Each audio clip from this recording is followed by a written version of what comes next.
أما بعد أيها الإخوة الكرام، نلتقي وإياكم في هذه الليلة المباركة التي هي 21 من شهر ربيع الأول لعام 47 و400 وألف للهجرة، الموافقة ل12 من شهر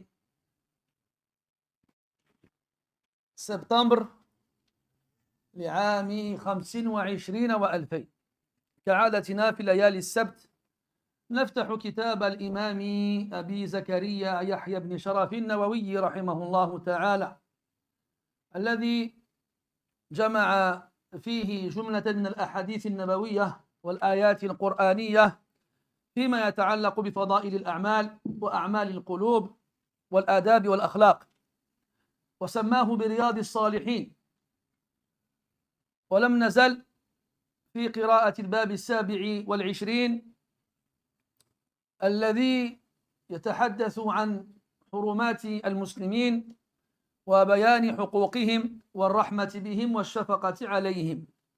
وكنا قد شرعنا في لقائنا الماضي في قراءة الحديث 13 من هذا الباب الذي هو 36 بعد 200 منذ بداية الكتاب، ولم نصل إلى غايته، فسنعيد قراءته من أوله ثم نلخص ما تحدثنا عنه بعجالة سريعة، ثم نختم التعليق على الحديث، وبإذن الله ننتقل إلى الذي بعده، سائلين الله عز وجل أن يوفقنا لكل خير ويمن علينا بالتوفيق والإخلاص والصدق في القول والعمل والقبول، وأن يبارك لنا في أنفسنا وأعمالنا وأوقاتنا وأهلينا وأموالنا، ويجعل هذه المجالس التي عقدت في بيت من بيوته في موازين حسناتنا يوم لا ينفع مال ولا بنون إلا من أتى الله بقلب سليم. فاللهم اجعلنا ممن أتاك يوم القيامة بقلب سليم. Mes très chers frères, nous nous retrouvons dans cette 12e nuit du mois, dans cette 21e nuit du mois, j'ai oublié, 20e, j'avais dit combien? Ah, vous n'avez pas suivi, hein? Non, pas 12, 12. Il a dit 12, 21 ou 20. Ni il a dit dans l'ordre, il n'a rien compris. Attends, vu que j'ai personne pour m'aider, je vais me demander au téléphone. Le 21. Il y avait bien un 1, 2, mais ce n'est pas dans le bon ordre. Le 21, la 21e nuit du mois de Rabi' al-Awwal de l'an 1447, c'est-à-dire le quoi? Le 12. Ah, c'est ça, tu avais galéré. Le 12 septembre 2025. Comme chaque vendredi soir, mes chers frères, à la mosquée, walhamdulillah, nous nous réunissons afin de lire ensemble le livre de l'imam Abu Zakaria Yahya ibn Sharaf al-Nawawi rahimahullah ta'ala, livre dans lequel il a regroupé une série de versets coraniques et de traditions prophétiques qui traitent des actions du cœur, des actions vertueuses et des comportements, des bons comportements, des bienséances.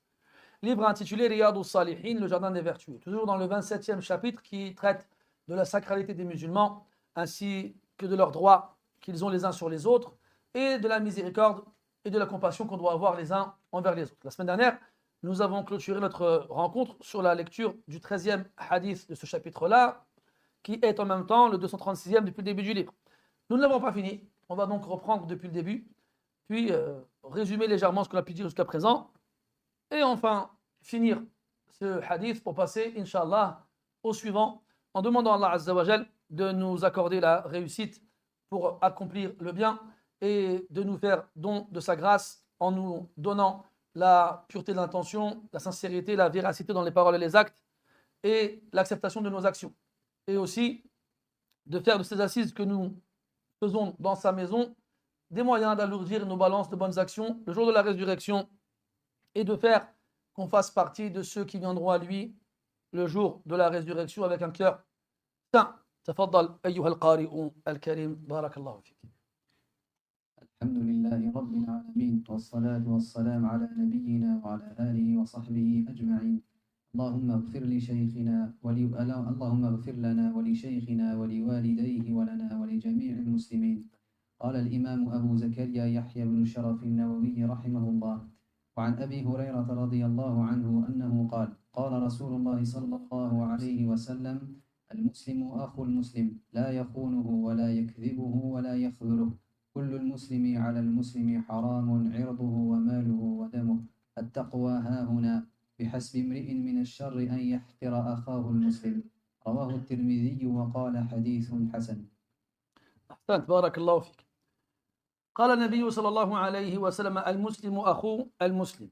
وسبق أن تحدثنا عن المراد بهذه الأخوة، وذكرنا أيضا أن المسائل التي ذكرها بعد إقراره بأخوة المسلمين تدل على أن الإنسان يكون قد حقق الأخوة بحسب قيامه بهذه الأمور، فتكتمل باكتماله لها وتنتقص بانتقاصه لها. فإذا قال عليه الصلاة والسلام لا يخونه، فهذا يقتضي ويستلزم أن يؤمنه، وأن لا يخونه أي يكون يستعمل الخيانة معه حيث وضع فيه ثقته. وقال بعدها ولا يكذبه أي لا ينسبه إلى الكذب. ويجوز أيضا أن يقال لا يعامله بالكذب، أي لا يخبره بخبر ليس موافقا ولا مطابقا للواقع. ولا يخذله أي لا يترك نصرته في موطن هو في أمس الحاجة إليها. وإذا نهى النبي صلى الله عليه وسلم عن ذلك، عن هذه الأمور الثلاثة، دل هذا النفي على أن اكتمال الأخوة أن يعمل المسلم بضد ذلك، فأن يكون موضع ثقة لأخيه، وأن يصدقه فيما يقول ما لم يتبين له خلاف ذلك. فقد يجوز أن يكذب الإنسان، لكن لا يجوز لك أن تتهمه بالكذب وليس لك ما تبين ذلك. هذا هو الأصل. وأما إذا قال بخلاف الواقع ولك دليل تستطيع أن تعتمد عليه حتى تبين أنه قد كذبك، فعندئذ يكون لكل حادث حديث. والأمر الثالث لا يخذله أي ينصره. وسنرى لاحقا إن شاء الله تعالى حديثا آخر يقول فيه عليه الصلاة والسلام انصر أخاك ظالما أو مظلوما.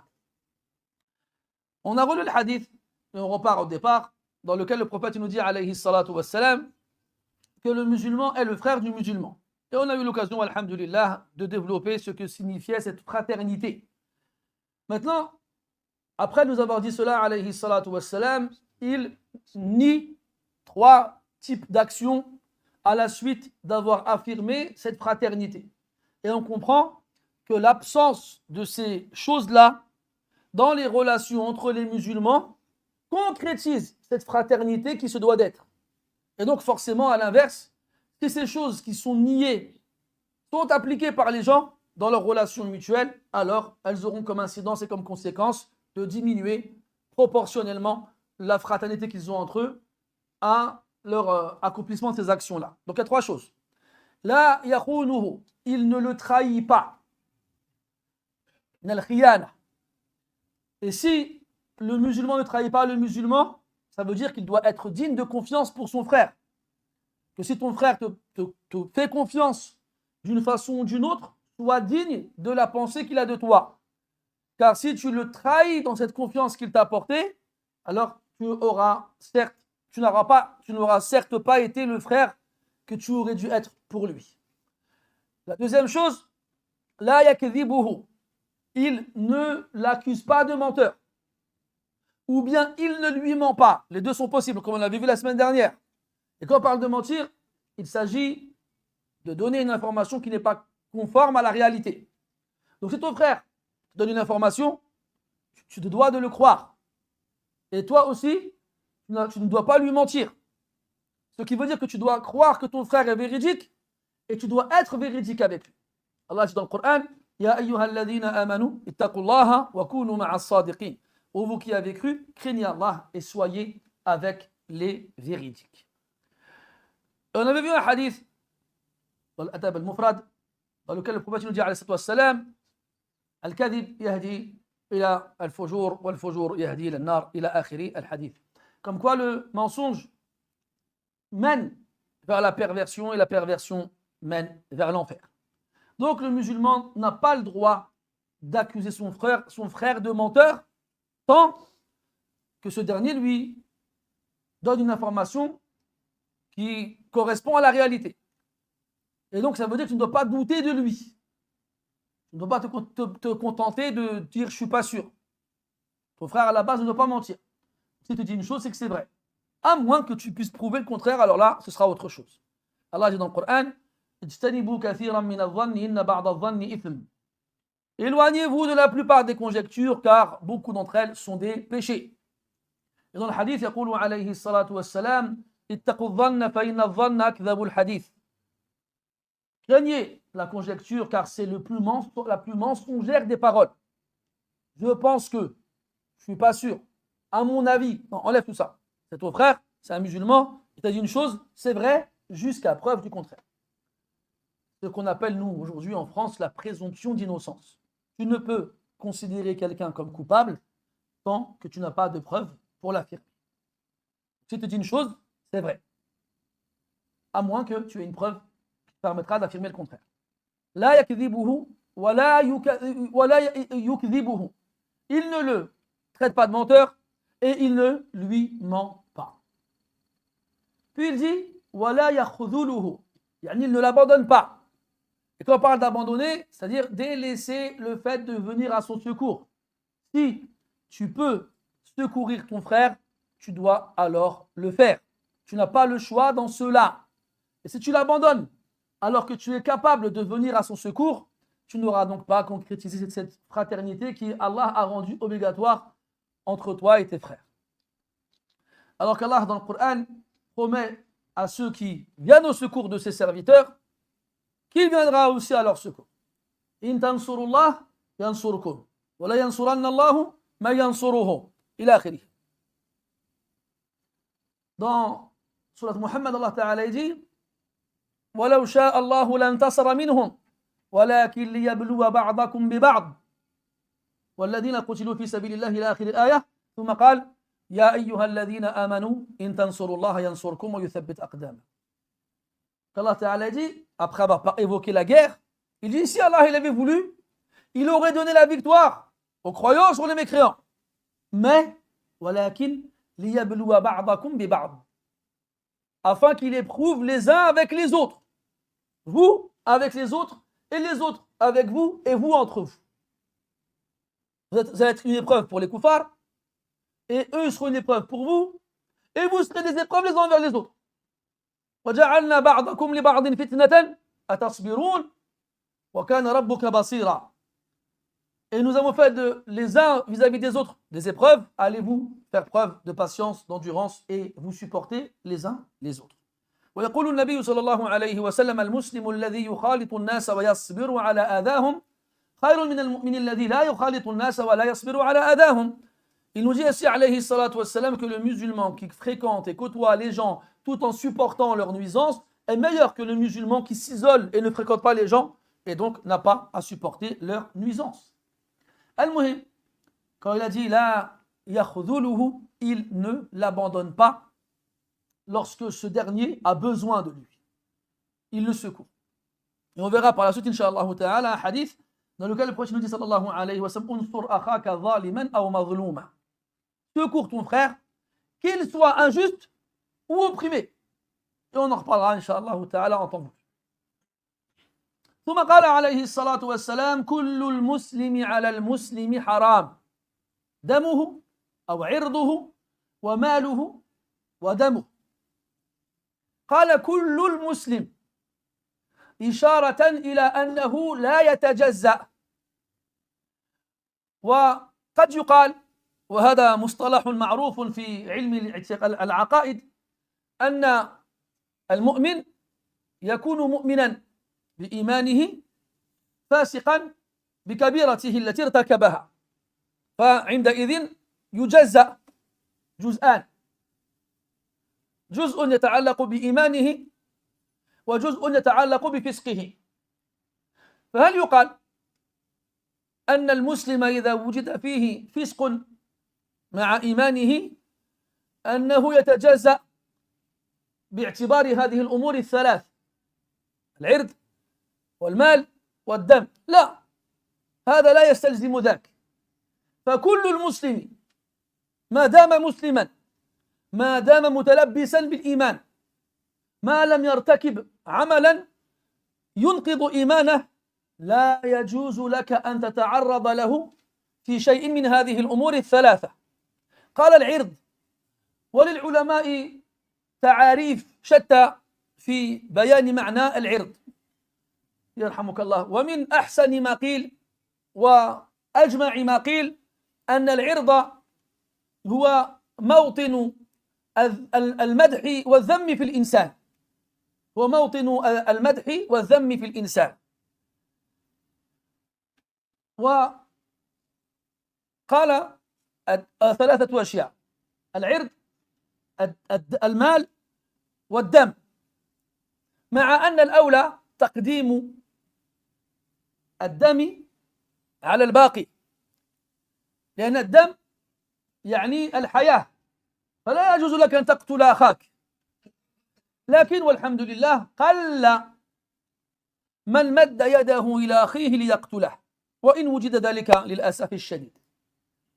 أما التعرض للمسلم باللسان فهذا كثير، فلذلك قدمه من بين الأمور الثلاثة.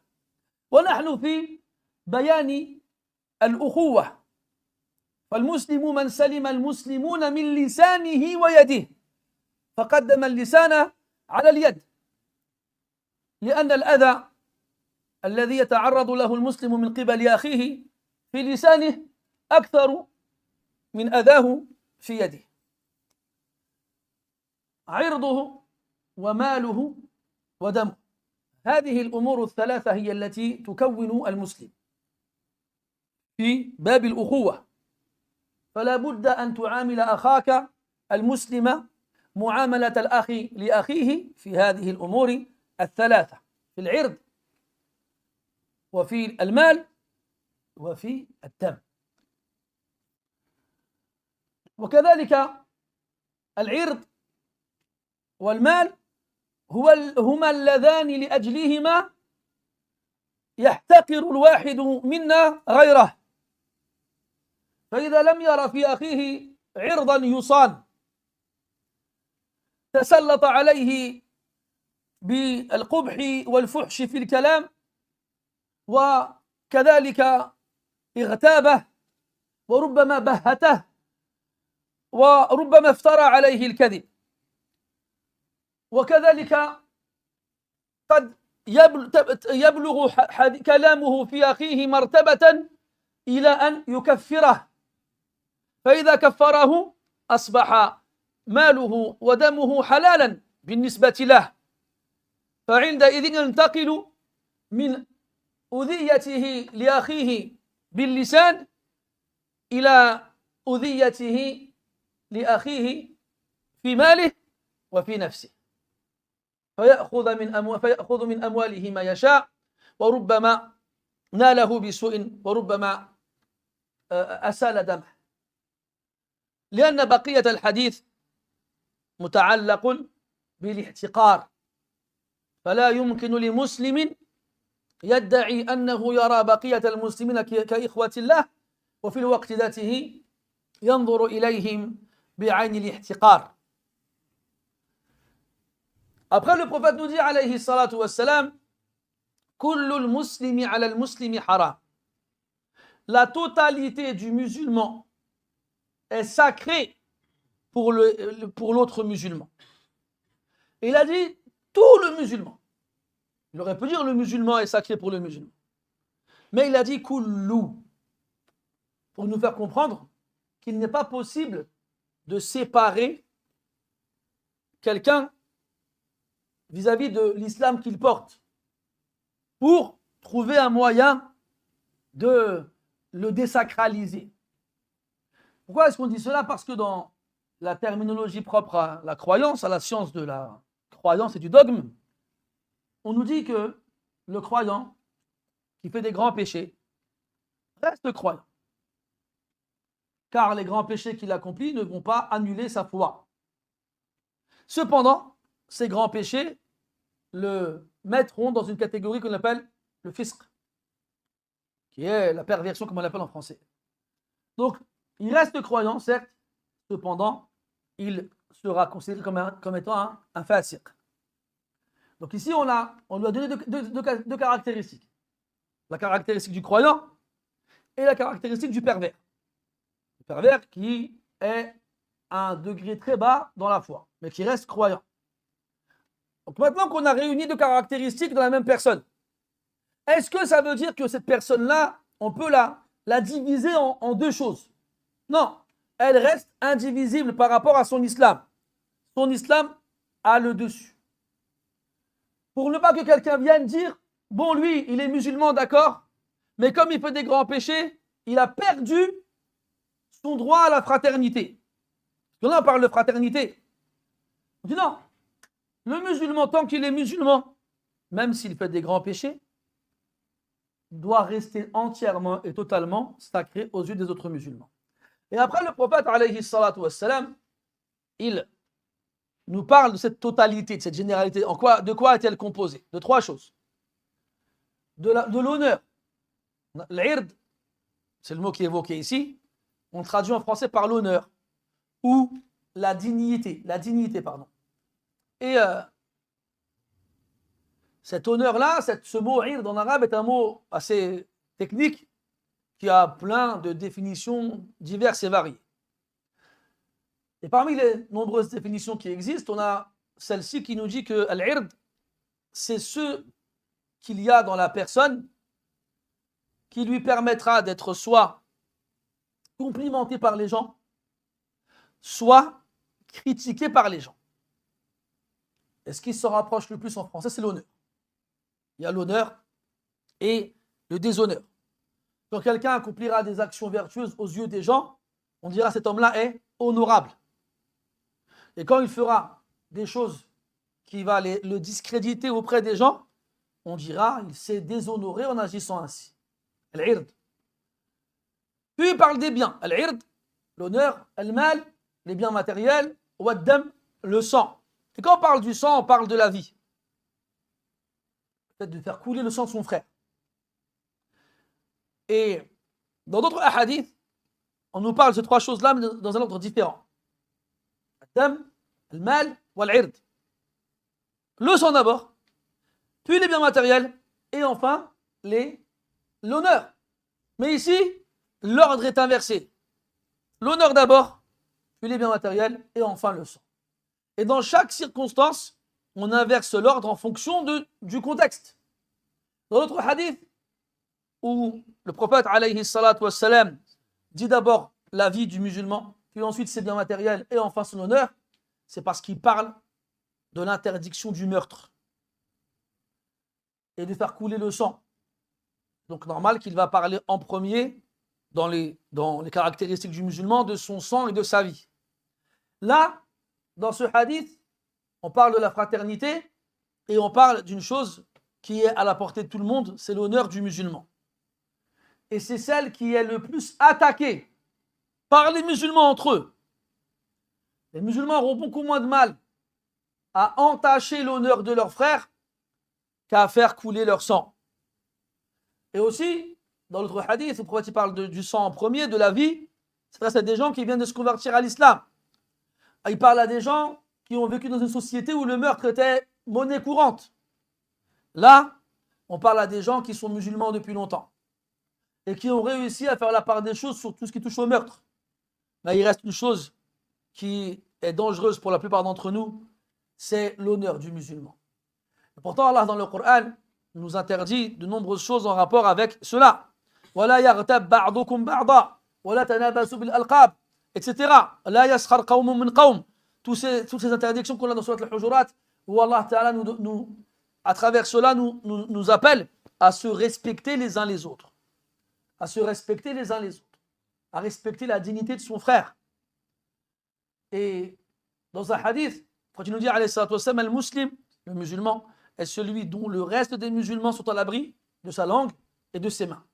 Ce qui nous fait bien comprendre que ce qu'on craint le plus des musulmans, ce ne sont pas leurs mains, mais leur langue. Comme je vous l'ai dit, la plupart des musulmans ne toucheront pas à tes biens. Et il ne faut pas couler ton sang. Par contre, ils ne se retiendront pas pour parler sur toi. Ils t'insulteront, te mépriseront, te médiront, et se moqueront de toi, etc. Et ça ne touche qu'à l'honneur de la personne. Et c'est pour ça qu'il a évoqué en premier ici al-ird, car c'est ce qui a le moins de valeur, malheureusement, chez beaucoup de musulmans.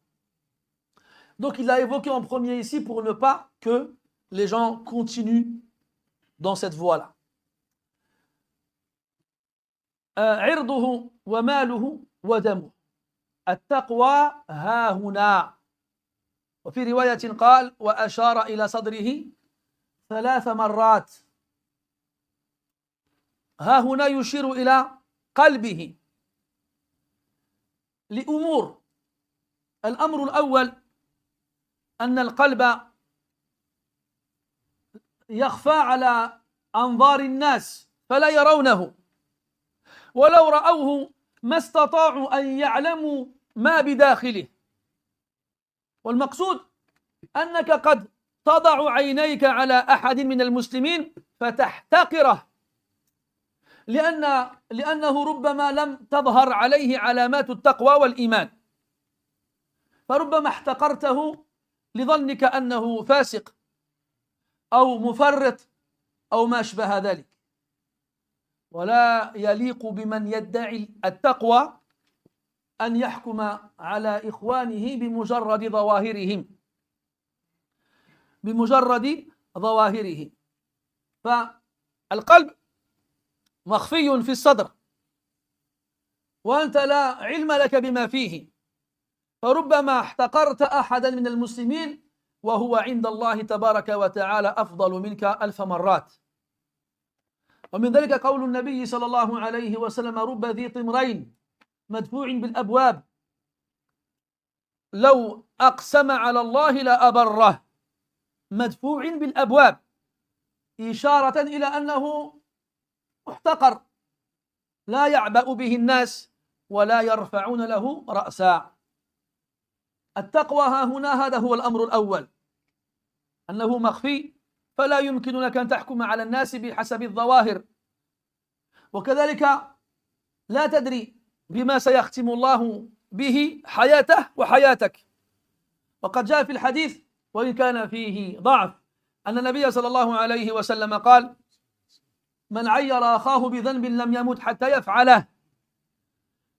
وفي حديث آخر كذلك ضعيف يقول عليه الصلاة والسلام لا تظهري الشماتة لأخيك فقد يعافيه الله ويبتليك. فأنت لست في أمن من أن تقع فيما جعلك تحتقر أخاك المسلم.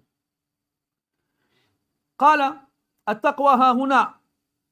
والأمر الثاني من هذه الجملة أن من كانت التقوى في قلبه فلا يليق به أن يحتقر أحدا من الناس. وكذلك يفهم من هذا أن التقوى عمل قلبي وإن كان له ظهور في الجوارح فأصله القلب. فربما كما جاء في حديث عبد الله بن عمرو رضي الله عنه في مستدرك الحاكم أن رجلا كان سيدخل على النبي صلى الله عليه وسلم وأصحابه وهم في المسجد، فقبل دخوله عليهم قال عليه الصلاة والسلام لا يطلعن علينا رجل من هذا الباب هو من أهل الجنة. فلما دخل عليهم ورآه الصحابة رضي الله عنهم تعجبوا فيه لأنه لا يعرفونه، فقال عبد الله رضي الله عنه لا أكونن صاحبه، فذهب إليه وقال له شيئا استطاع بذلك أن يبيت عنده 3 ليال، فبقي يتربصه ويراقبه ولم يرى منه شيئا يبرر كونه من أهل الجنة. فلما انقضت الليالي الثلاث سأله وأخبره بالأمر، فقال له الرجل: أنا لست مثلكم في العبادة والعمل الصالح، بل أنتم أفضل مني بكثير، لكنني أحاول جاهدا كل ليلة قبل أن آوي إلى فراشي أن أفرغ قلبي من كل حقد وضغينة حتى أبيت سليم الصدر لكل مسلم. فقال عبد الله رضي الله عنه: تلك التي عجزنا عنها، تلك التي عجزنا عنها، يعني هذه التي بسببها كنت من أهل الجنة، وهي من الصعوبة بمكان وليست لأي أحد. المقصود أن التقوى في القلب، فإذا استطاع الإنسان أن يصفي ما بقلبه من من الحقد والغل والضغائن كان من أهل الجنة في الدنيا قبل أن يكون منهم في الآخرة، لأنه لا يمكن لأحد أن يحط رحله في الجنة إلا بعد أن نزغ الله من قلبه الغل والحقد. ونزعنا ما في قلوبهم من غل إخوانا على سرر متقابلين. فكانوا إخوانا لما انتفى الغل من قلوبهم، فإذا وجد الغل لم تتحقق الأخوة. ولذلك علمنا الله تبارك وتعالى في كتابه دعاء نقوله، وهو: ربنا اغفر لنا ولإخواننا الذين سبقونا بالإيمان. فلما سبقونا لربما كان ذلك فتح باب لدخول الغل في القلوب تجاههم، فلذلك قال بعدها: ولا تجعل في قلوبنا غلا للذين آمنوا. لا تجعل في قلوبنا غلا للمؤمنين الذين سبقونا بالإيمان أولا ولجميعهم ثانيا وأخيرا. التقوى ها هنا. Puis il nous dit après alayhi salatu wassalam, la piété at-taqwa ha huna, elle est là. Et ici dans le hadith on n'a pas d'indication sur l'endroit qu'il montre, mais dans d'autres versions du hadith il montre sa poitrine 3 fois consécutives en le répétant à chaque fois. La piété est ici, la piété est ici, la piété est ici. Pas moi, je vous montre juste le geste. Hein. Moi elle n'est pas là. Et des blagues d'habitude, mais là c'est pas une blague. Hein. Et qu'Allah me préserve de croire cela. Et donc, la piété, elle est là, dans le cœur. Qu'est-ce que ça veut dire? Ça indique 3 choses. La première, c'est que le cœur est caché dans la poitrine. Nous ne pouvons pas le voir. Et quand même il existe aujourd'hui des machines qui nous permettent de voir les cœurs, eh bien, on les voit en surface seulement, mais pas réellement. Et quand on parle de les voir réellement, ça veut dire ce qu'elles cachent, ce que ces cœurs cachent comme intention, comme pureté, ou comme perversion, ou impureté. Seul Allah Ta'ala sait ce que cachent les cœurs. Nous, on ne sait pas. Et donc, si nous ne savons pas ce qu'il y a dans les cœurs, nous ne devons pas mépriser nos frères selon leurs apparences. Même le pécheur. Car il se peut, malgré le péché qu'il accomplit pour lequel tu le méprises, qu'il ait un cœur meilleur que le tien auprès d'Allah subhanahu wa ta'ala. Donc première chose, at-taqwa hahuna, elle est cachée dans la poitrine, la piété. Et la piété, elle est dans le cœur. Et le cœur, il est caché dans la poitrine, on ne sait pas ce qu'il y a dedans. Donc ne va pas juger ton frère selon des apparences. Tu vas juger ses actions. Et tu vas le juger lui par rapport à ses actions. Mais ne juge pas son cœur. Ne juge pas ses intentions. Ne juge pas de la pureté de son cœur. Même s'il fait moins d'actions vertueuses que toi, parce qu'on ne parle pas seulement du pécheur. On parle aussi des différences de piété entre les musulmans. Cette piété-là, elle se manifeste par le biais des actions. Et il se peut que, mathalan, Allah t'ouvre les portes de la piété et de l'adoration, de façon à ce qu'elle devienne pour toi facile. Tu pries, alhamdulillah, tes prières à l'heure, à la mosquée, tu fais des prières surérogatoires, tu pries la nuit, tu lis le Coran tous les jours, tu fais des aumônes, etc., etc. Allah il t'a ouvert les portes de la piété. Et à un moment, tu vas commencer à regarder les gens différemment. Tu vas regarder les gens, mathalan, qui ne prient pas à la mosquée tous les jours. Ou bien ceux qui y prient, mais une fois la prière finie, se lèvent et partent. Ou bien ceux qui n'apprennent pas le Coran, qui ne le lisent pas, etc., etc. Et tu vas commencer à ressentir du mépris vis-à-vis d'eux. Pourquoi ils ne restent pas? Pourquoi ils n'apprennent pas le Coran? Pourquoi ci, pourquoi ça? Alors que, techniquement, la plupart des actions qu'on a évoquées ne sont pas des péchés si on les délaisse. Et là, tu vas croire que comme la piété ne se manifeste pas en lui, comme elle se manifeste en toi, il t'est inférieur. Et en pensant qu'il t'est inférieur, alors tu vas aller le mépriser. Mais là, elle est là l'erreur. Elle est là l'erreur. Il a dit sallallahu alayhi wa sallam, en parlant de certains types de personnes qui sont méprisées par les gens. Des gens pauvres, qui n'ont que quelques pièces de tissu en guise de vêtements. Des gens, quand ils frappent aux portes et qu'on les voit, on ne leur ouvre pas la porte. Des gens, quand ils demandent à se marier, on ne les marie pas. Des gens, quand ils demandent l'intercession des autres, on ne leur accorde pas. Ils sont méprisés. Madfou'in bil abwab.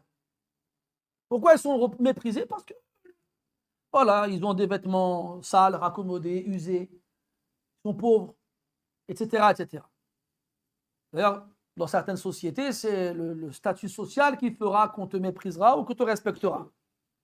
Dans d'autres, c'est l'origine. Dans d'autres, ce sera autre chose. Ala kulli hal, chaque société, elle a ses caractéristiques et ses critères. Mais ce qu'il faut retenir, c'est que cette personne-là qu'on vient d'évoquer, dans la fin du hadith, il nous dit, alayhi salatu wassalam, law aqsama ala Allah la abarrah. Si cette personne-là, que les gens méprisent, jurer par Allah qu'une chose allait se passer, eh bien Allah lui donnera raison. Allah donnera raison. Et dans l'autre hadith où une femme allaitait son enfant, ils ont vu un homme riche, opulent, avec des beaux vêtements, sur un beau cheval passé.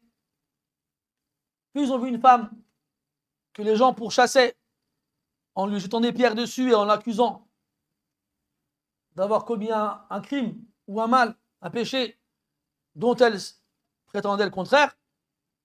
Bien, la mère a souhaité pour son enfant qu'il soit comme le cavalier et qu'il ne soit pas comme cette femme-là. Et Allah, elle a fait parler l'enfant, alors qu'il allaitait encore. Il tétait encore.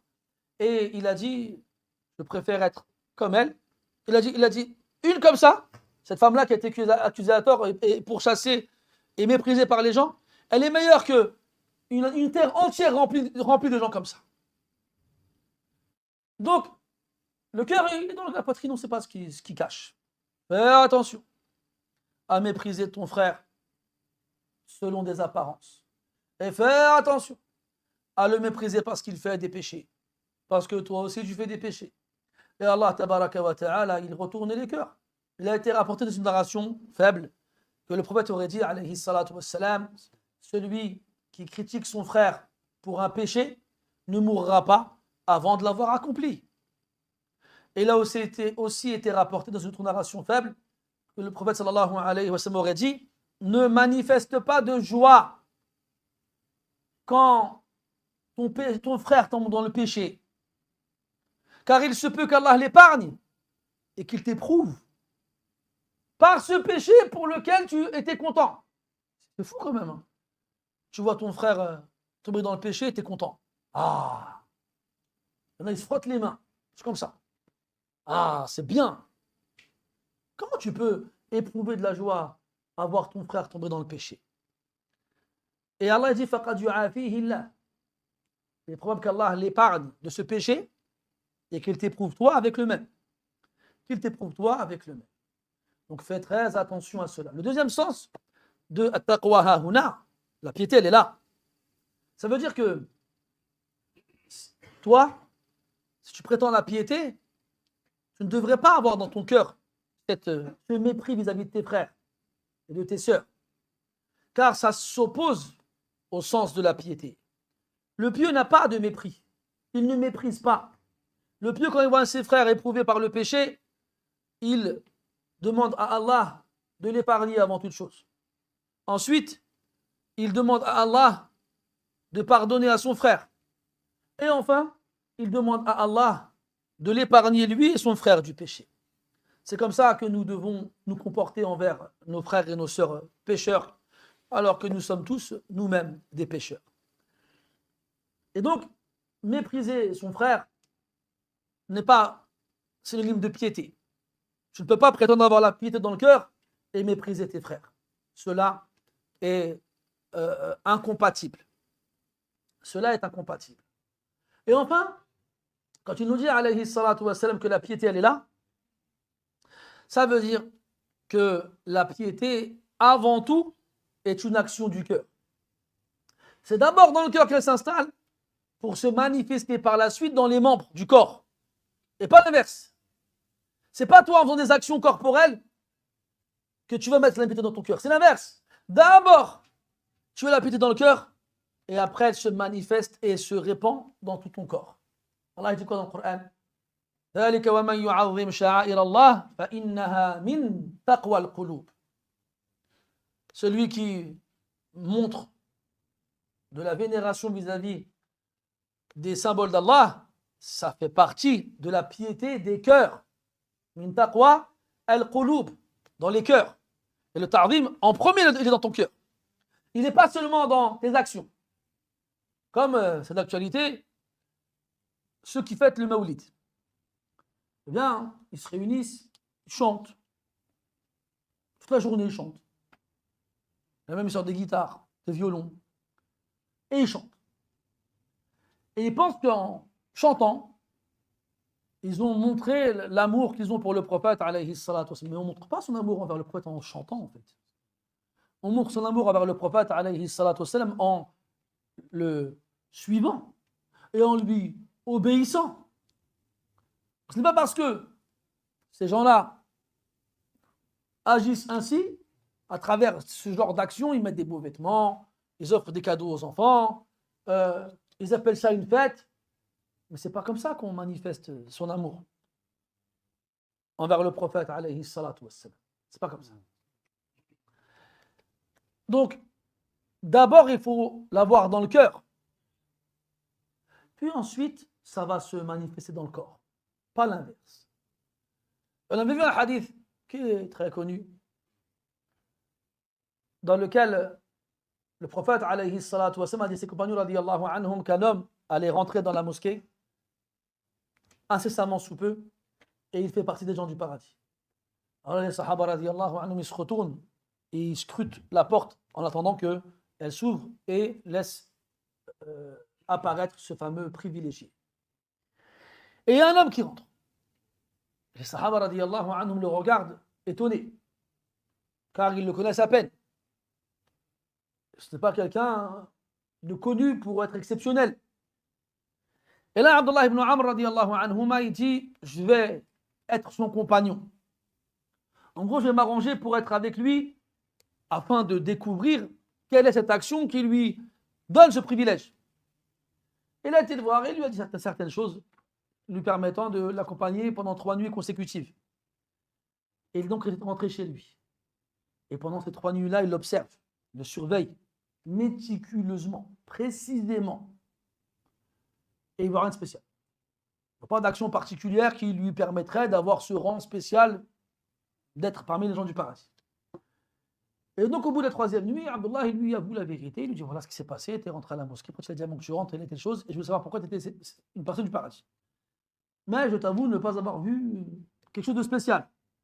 Limite, t'en fais moins que nous. Alors dis-moi, qu'est-ce que tu fais de particulier pour avoir eu ce droit-là? Il lui répond, écoute-moi, comme toi, comme tu l'as dit, je n'ai jamais prétendu être comme vous, ou supérieur à vous, ou être meilleur que vous. Je sais très bien que vous faites plus que moi. Par contre, il y avait une chose que je m'efforce à faire tous les soirs avant de dormir. Qu'est-ce que c'est? Il a dit, avant de dormir, je vide mon cœur de toute trace de rancœur vis-à-vis d'un musulman. et je me couche la poitrine saine de toute rancune et de toute rancœur envers qui que ce soit. Et là, Abdullah, il entend dire ça, il dit, ah, c'est ça qu'on n'arrive pas à faire. C'est ça. Et c'est pour ça que tu as eu ce droit-là. C'est pour ça. Et Allah, il nous apprend dans le Coran un dua à dire. Dans ce dua, on demande à Allah de nous pardonner et de pardonner à ceux qui nous ont devancés dans la foi. Ça, c'est la nature humaine, mes frères. Parce que quand quelqu'un te devance dans quelque chose, quoi que ce soit, la plupart d'entre nous, et moi le premier, on a la haine. Je dis pourquoi m'a devancé lui? Tu fais la course, il te dépasse. Inch'Allah, il tombe. Tu joues au foot, il te met un petit pont. Tu le tacles au cou. À l'école, quand on rend les copies, tu as ton 3 habituel, et lui son 18. De tout à 18, toi. Attends, tu vas voir après. Etc., etc. Et là, il a dit, pardonne-nous, ainsi qu'à nos frères qui nous ont devancés dans la foi. Dans la foi. C'est-à-dire qu'il est possible qu'on éprouve de la rancune ou de la rancœur ou de la jalousie, ou de l'envie vis-à-vis de nos frères qui nous ont devancés dans la foi. Et on le voit ça de la part de certaines personnes. Pour qui lui? C'est un imam 2.0, comme on entend beaucoup aujourd'hui. Zama, vas-y, hier il était avec nous à la cité, maintenant il fait le musulman là. En vrai, il est comme nous. Pourquoi ils ont cette haine? Parce qu'ils n'acceptent pas que toi, tu les as quittés pour venir ici. Alors, ils nourrissent de la rancune vis-à-vis de toi. Pourquoi? Parce que tu les as devancés dans la foi.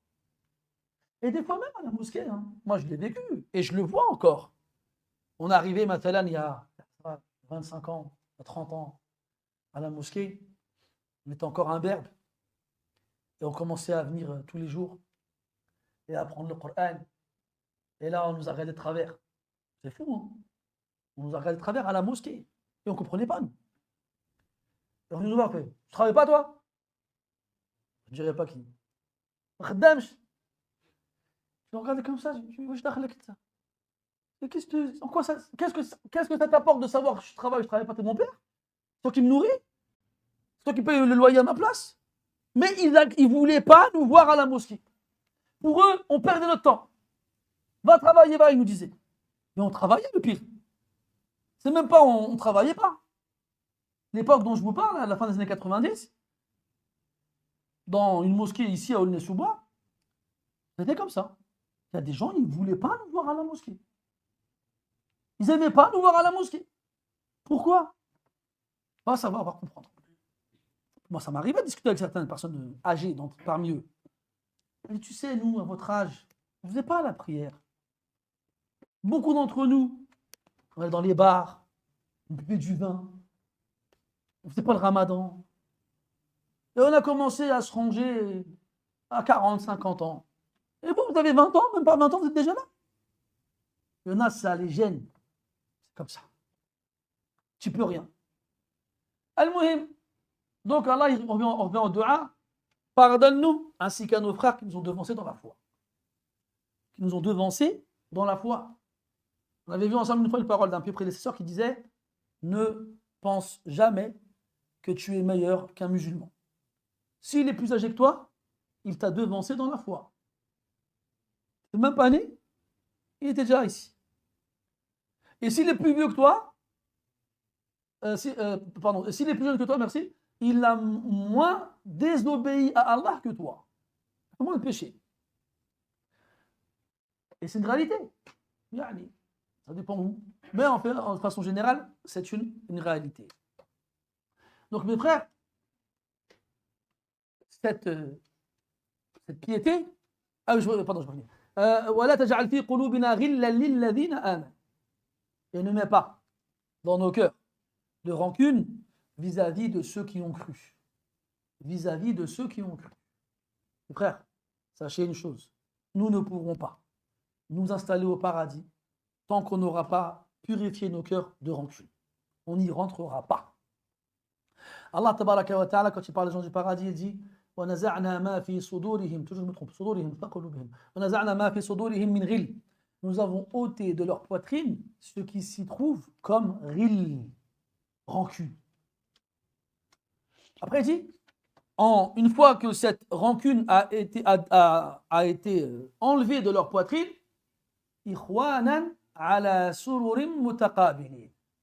Ils deviennent alors des frères qui se font face, accoudés ou allongés sur des divans, les uns face aux autres.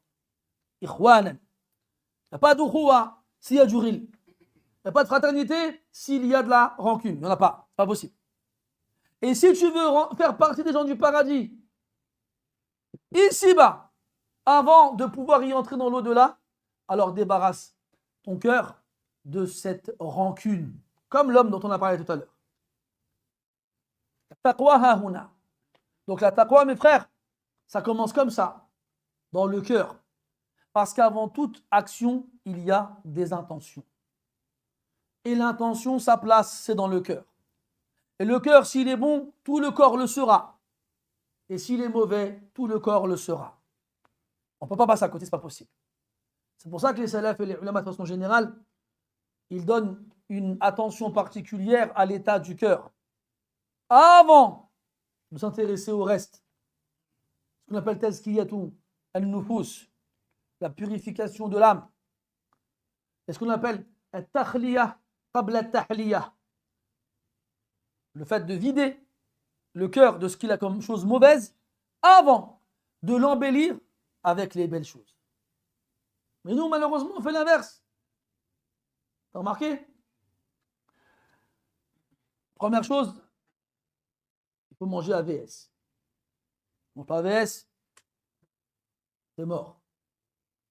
Puis ensuite, il faut laisser là-bas. Puis ensuite, tu mets le khamis. Puis ensuite, les étiquettes. Tu regardes.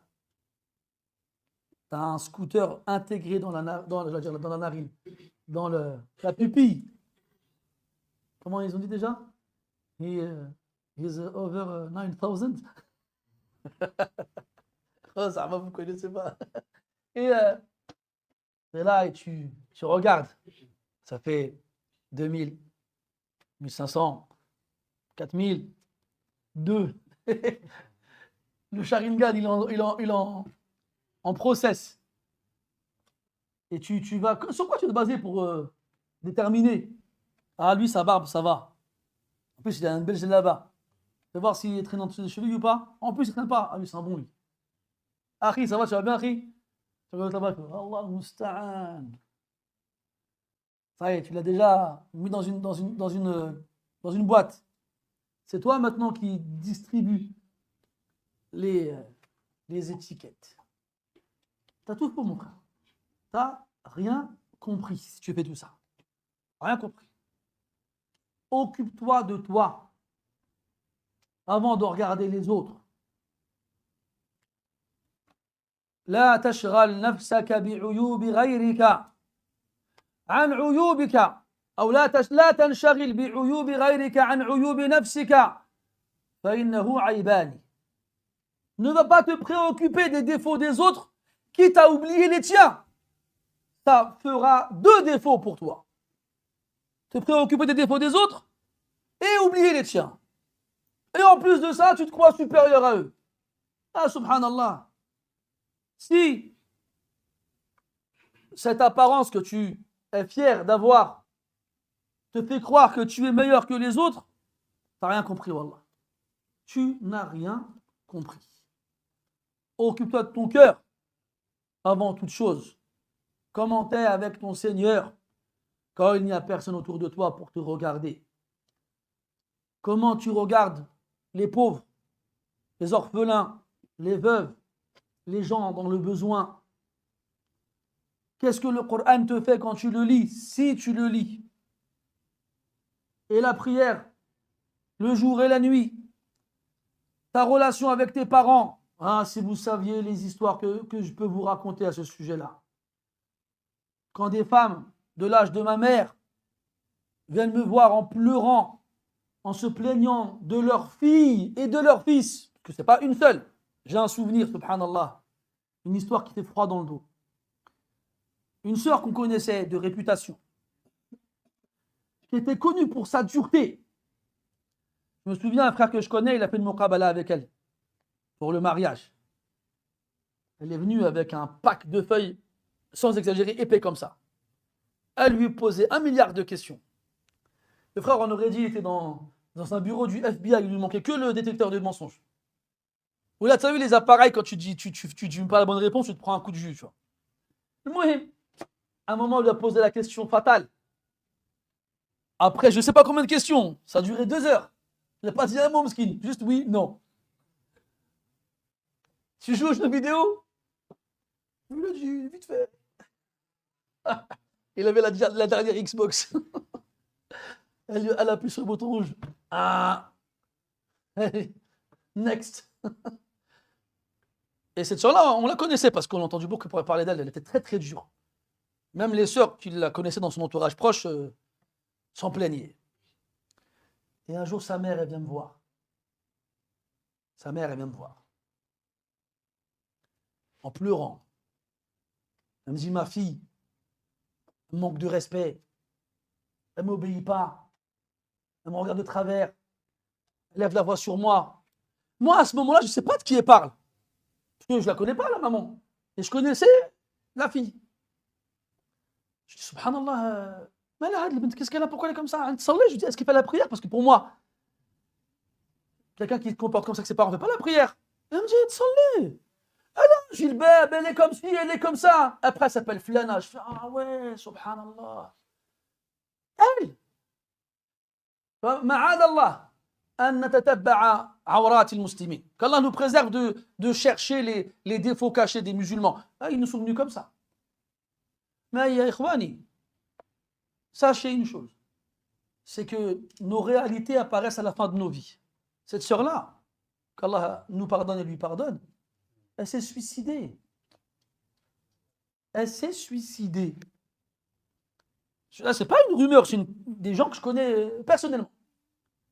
Mais quand sa mère elle m'a dit ça d'elle, je suis tombé de haut. Parce que quand on entendait parler de sa dureté, de sa rigueur, de son intransigeance vis-à-vis de choses qui sont plus ou moins acceptées par la plupart, quand on entend le comportement qu'elle a avec sa mère, c'est pas possible. Comment Allah t'a aveuglé au point où, pour toi, manquer de respect à ta mère, c'est moins grave que jouer aux jeux vidéo?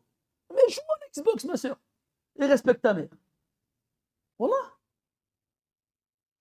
C'est pour ça, mes frères, on répète ces choses-là. Aujourd'hui, on a certaines expériences de vie. On a vu des choses au long de ces dernières années. C'est ça qui nous a fait évoluer et réfléchir différemment. Et nous, en vous racontant ces histoires et en vous prodiguant ce genre de conseils, c'est pour vous faire gagner du temps et surtout, par la grâce d'Allah, vous éviter de tomber dans quoi nous sommes tombés, nous. Al-Muhim, celui qui méprise le musulman, qu'il sache que il a prouvé l'absence de piété dans son cœur. Car le mépris ne se trouve pas dans le cœur d'un pieux.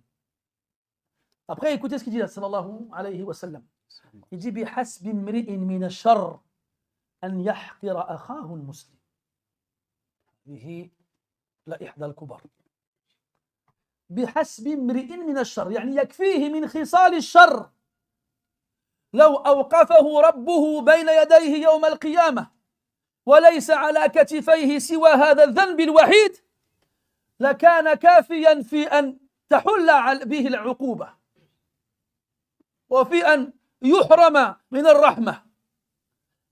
بحسب امرئ من الشر أن يحقر أخاه المسلم، يستصغره، يحتقره، يستقله، يذله، لا يرى فيه أدنى قيمة، كأنه حبة أو لقمة، لا يشم فيه رائحة الاحترام، ولا يظهر له الألفة والوئام، ولا يعطيه شيئا من الإكرام.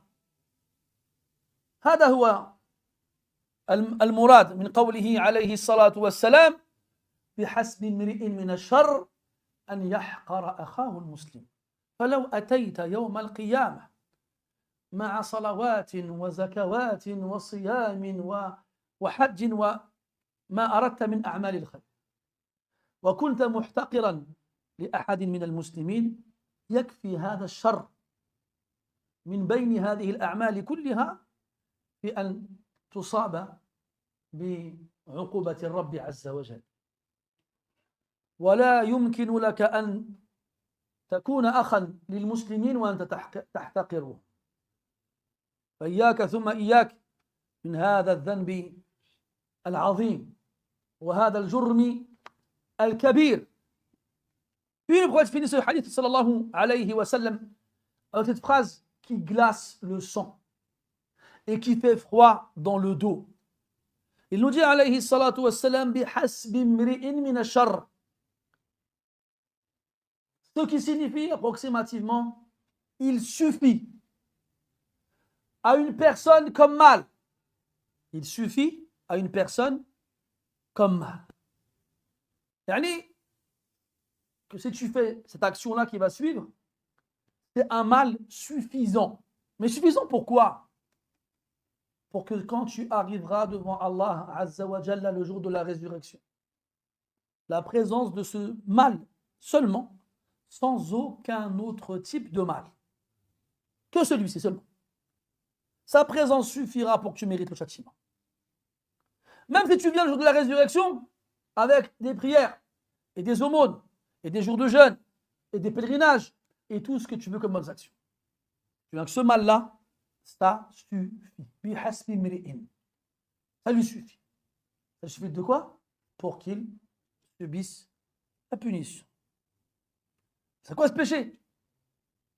Tuer, piller, détruire, voler? Non. Mépriser son frère musulman.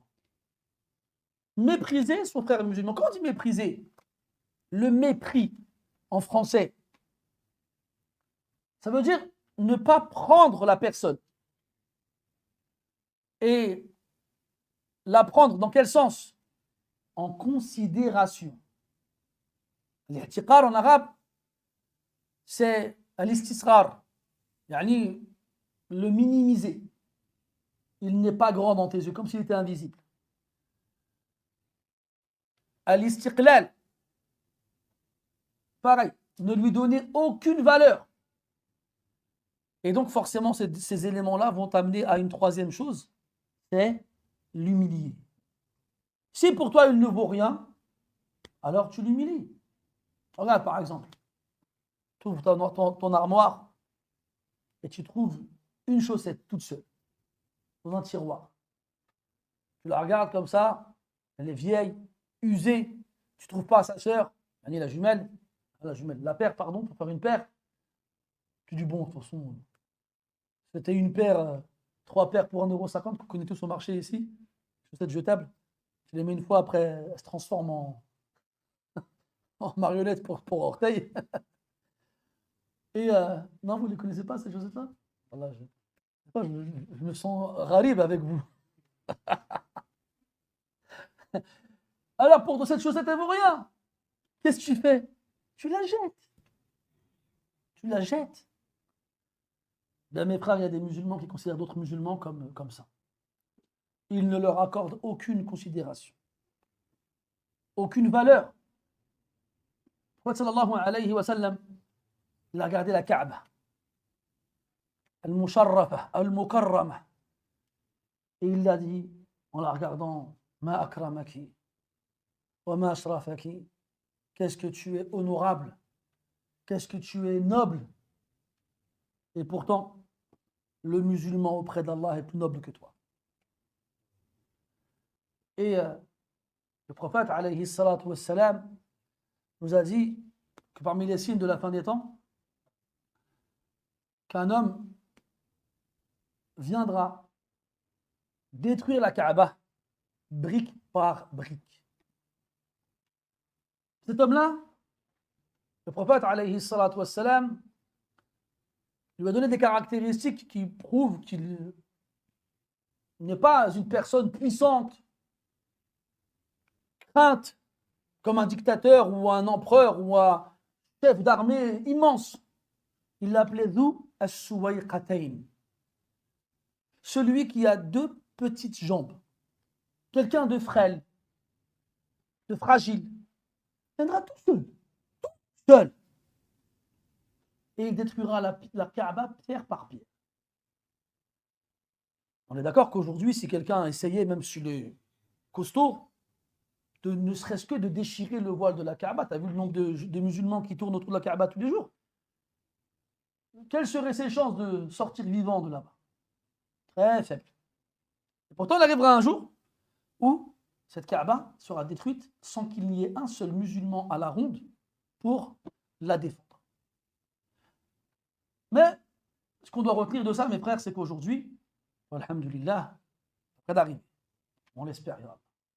Maintenant, si toi tu es capable de sacrifier pour défendre la Kaaba, dans le cas où quelqu'un voudrait la détruire, pardon, alors sache que ton frère musulman, il a plus d'honneur auprès d'Allah que cette Kaaba, pour laquelle tu te sacrifierais si quelqu'un voulait la détruire.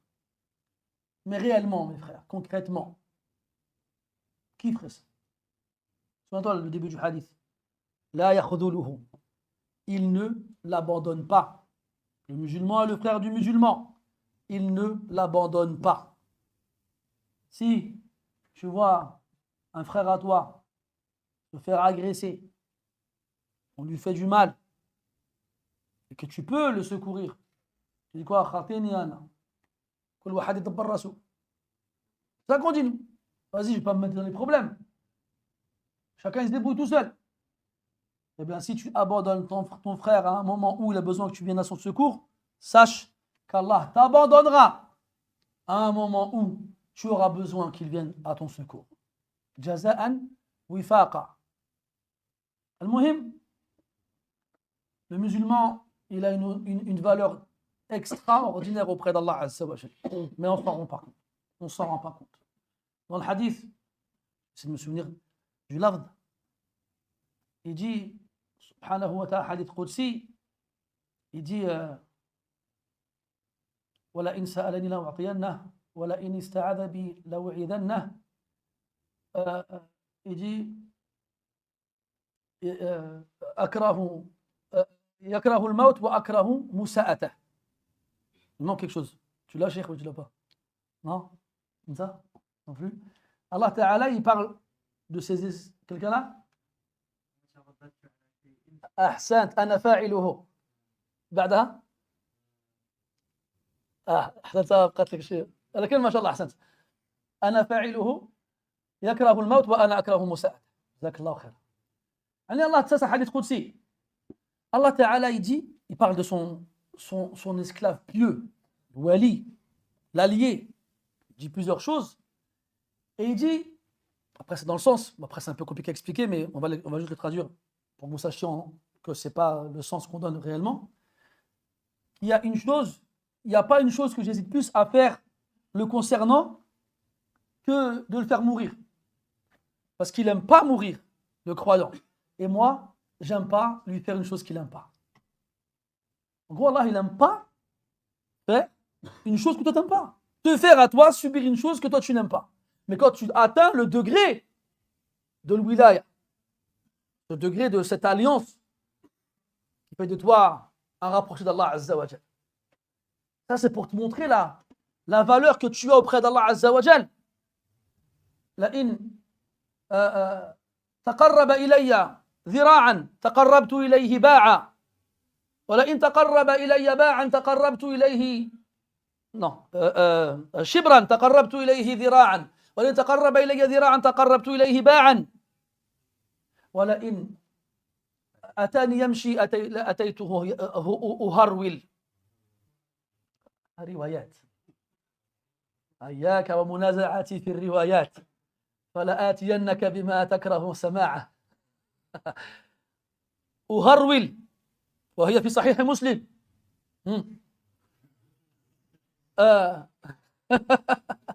من قرأ صحيح مسلم هنا فليرفع يده من أوله إلى آخره. هاك خلي يدك في جيبك الله يرضى عليك. ولئن أتاني يمشي أتيته au Harwil. Dans ce hadith-là, écoute ce qu'Allah dit de toi, ya Akhil Aziz.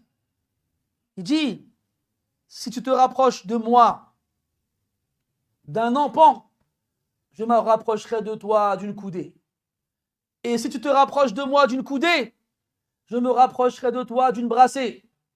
Et si tu viens à moi en marchant, je viendrai vers toi en attendant le pas. Et si tu me demandes, je te donne. Et si tu me te réfugies auprès de moi, je t'accorde le refuge. C'est ça qu'Allah dit. C'est ça la valeur que tu as auprès d'Allah Azza wa Jal.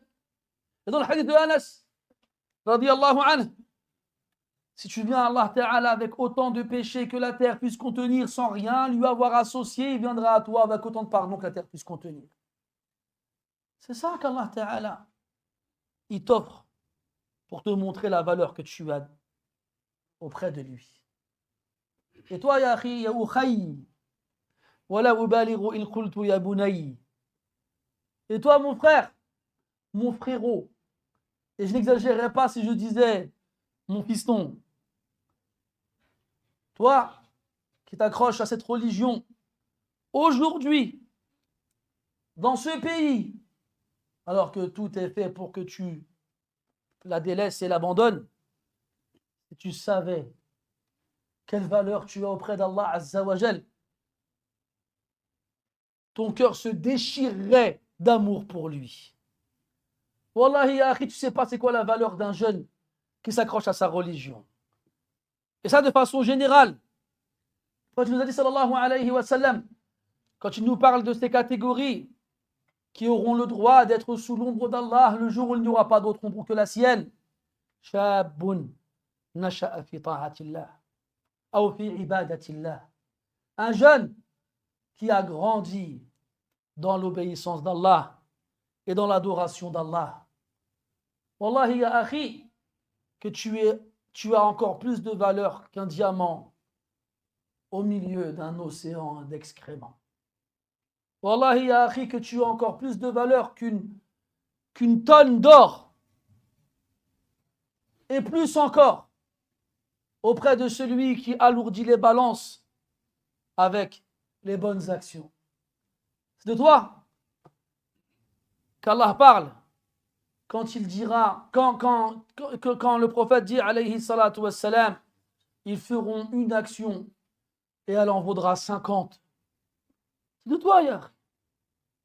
C'est toi qui t'efforces de prier à l'heure et à la mosquée et de ne pas tomber dans les tentations et les péchés, malgré leur quantité innombrable autour de nous.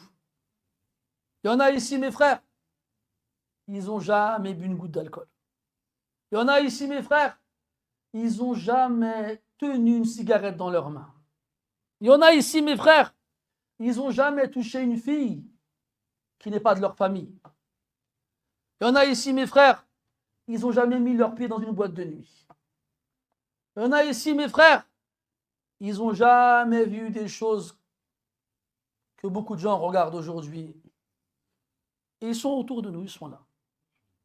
Des rescapés, des survivants. Allah Ta'ala nous prouve avec vous que c'est possible et que c'est faisable. Fahani allakum. Hani allakum.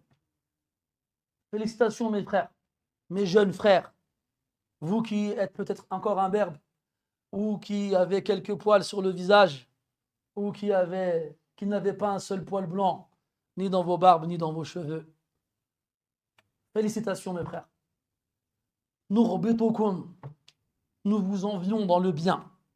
Il y en a ici, mes frères, ils n'ont pas 25 ans, ils ont déjà fait leur pèlerinage. Quand d'autres, ils ont été en Thaïlande et ils ont été je ne sais pas où encore. Il y en a ici, mes frères, ils payent la zakat tous les ans. Quand d'autres, ils s'inscrivent à Winamax et puis ils parient tous les jours. Ces frères-là, ces jeunes dont je vous parle, wallah, on devrait leur embrasser la tête tous les jours, wallah. Mais nous, qu'est-ce qui se passe? On les voit, on dit, qu'est-ce qu'il fait là? Lui, il ne travaille pas. T'as pas école? Subhanallah. C'est un survivant, lui. Et toi, tu le méprises. Alors sache, je finirai là-dessus, que c'est tout ce qu'on a dit tout à l'heure sur le mépris vis-à-vis du musulman et de cette gravité-là, eh bien plus le musulman que tu mépriseras aura de la valeur auprès d'Allah, plus le péché que tu accompliras sera grave. Souviens-toi du hadith. Man aada li waliyan faqad adantuhu bil harb. وفي رواية عند أصحاب الروايات وأظنهم في هذه الجهة فقد بارزته بالمحاربة. Souviens-toi ce hadith. Celui qui prend un de mes alliés comme ennemi, c'est Allah qui parle. Il m'a déclaré la guerre. Tu déclares la guerre à Allah, Rabbul Alamin. Allah, il te fait la guerre pour un de ses alliés. Parce que tu l'as pris comme ennemi. Et c'est quoi son péché? C'est quoi son crime? Il est pieux. Tu devrais lui embrasser les mains. Tu devrais lui embrasser la tête. Et dire, si seulement j'étais comme toi à ton âge. Si seulement. Hein, mes frères? Les vieux loups de mer qui ont fait les 400 000 coups partout sur terre. Quand vous revenez à la mosquée à vos 40 ans, rasez les murs. Faites pas les orgueilleux. Parce que cette mosquée, Allah il l'a remplie avec d'autres personnes que vous. Et parmi les moyens de vous racheter, c'est de montrer de la considération envers ces jeunes qu'Allah Ta'ala a guidés vers la mosquée dès leur plus jeune âge. Alors reconnaissez leur mérite et leur valeur. Et aidez-les à faire le bien. Il y en a plein ici. Ils n'ont qu'un seul rêve, c'est d'apprendre le Coran, de parler l'arabe, d'apprendre la parole du prophète, alayhi salatu wassalam, et d'enseigner l'islam aux musulmans. Et la seule chose qui leur manque, c'est de l'argent pour voyager et réaliser leurs rêves. Toi, tu n'as rien fait, toi. Ton argent, il est parti dans les caisses à Bangkok. Et je ne dis pas les caisses de quoi. Ton argent, il est parti dans la voiture que tu as achetée et tes beaux vêtements avec lesquels tu te pavanes au milieu des gens. Ton argent, il est parti dans quoi? Dans le haram. Rattrape-toi, mon frère. Rattrape-toi. Attrape-le à la fin de la mosquée, après la prière. Je viens voir. T'as quel âge, toi? J'ai 18 ans. T'apprends le Coran? Ouais. Tu veux voyager? Ouais, il te faut combien? Il me faut 2000, tiens. Et tu dis à personne, tu dis rien à personne. Et il fait des doigts pour qu'Allah l'accepte. Peut-être que ce jeune-là, quand il va partir apprendre le Coran, il va revenir, et qu'il dirigera la prière au Tarawih l'année d'après, eh bien, toutes les hasanat qu'il aura, tu les auras toi aussi. Et là, tu auras rattrapé. Inch'Allah, tu as ton retard. Qu'Allah efface de nous des oreilles attentives, qu'il fasse de nos cœurs des cœurs réceptifs, et qu'il fasse que ces paroles trouvent des gens pour les écouter et les appliquer. Et qu'Allah nous préserve de mépriser un musulman dans toute l'humanité, jusqu'à notre mort, et qu'il nous permette d'être des vrais frères, pas seulement avec nos langues. Wallahu a'lam. صلى الله على نبينا محمد وعلى آله وصحبه وسلم سبحانك اللهم وبحمدك نشهد أن لا إله إلا أنت نستغفرك ونتوب إليك والحمد لله رب العالمين وبارك الله فيكم.